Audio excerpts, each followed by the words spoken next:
Voici est le livre dont tout le monde parle. Ce mercredi 5 avril, le 10e roman de Frédéric Beigbeder, Confession d'un hétérosexuel légèrement dépassé, édition Albin Michel, sortait en librairie. Après un passage sur France Inter vivement critiqué sur les réseaux sociaux il y a quelques jours, l'écrivain a accepté de se confier à Gala, en kiosque ce jeudi 6 avril. Dans nos colonnes, l'auteur de 57 ans évoque notamment sa tentative d'arrêter la cocaïne après une garde à vue en 2008, sa rechute et son overdose le soir où il a obtenu le prix Renaudot en 2009, pour un roman français.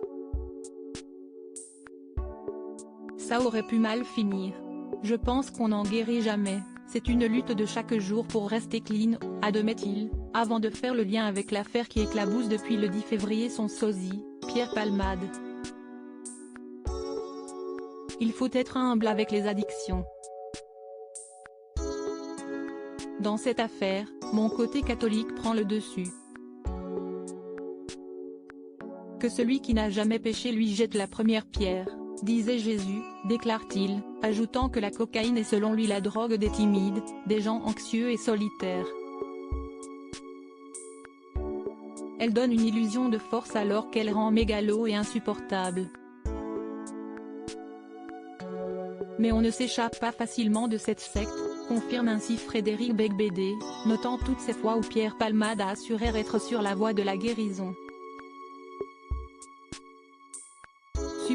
Supérieur à Pierre Palmade, François Cluzet, Benoît Magimel, les stars sans tabou sur leurs addictions. Frédéric Beigbeder sans filtre sur l'affaire Pierre Palmade. Invité de Sonia De Villers sur France Inter le 3 avril dernier, l'auteur de 99 francs s'était également exprimé sur le cas de Pierre Palmade en répétant qu'une personne anciennement addicte n'était jamais vraiment sortie d'affaire.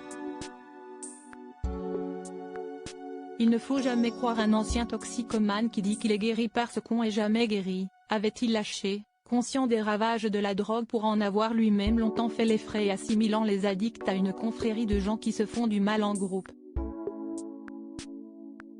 Au micro de la station pour lequel il était chroniqueur jusqu'en 2018, Frédéric Beigbeder avait avoué qu'il aurait pu être à la place de l'humoriste à une certaine époque, mais que ce qui est arrivé le soir du 10 février 2023 était plus lié à d'autres drogues nouvelles comme la 3-MMC.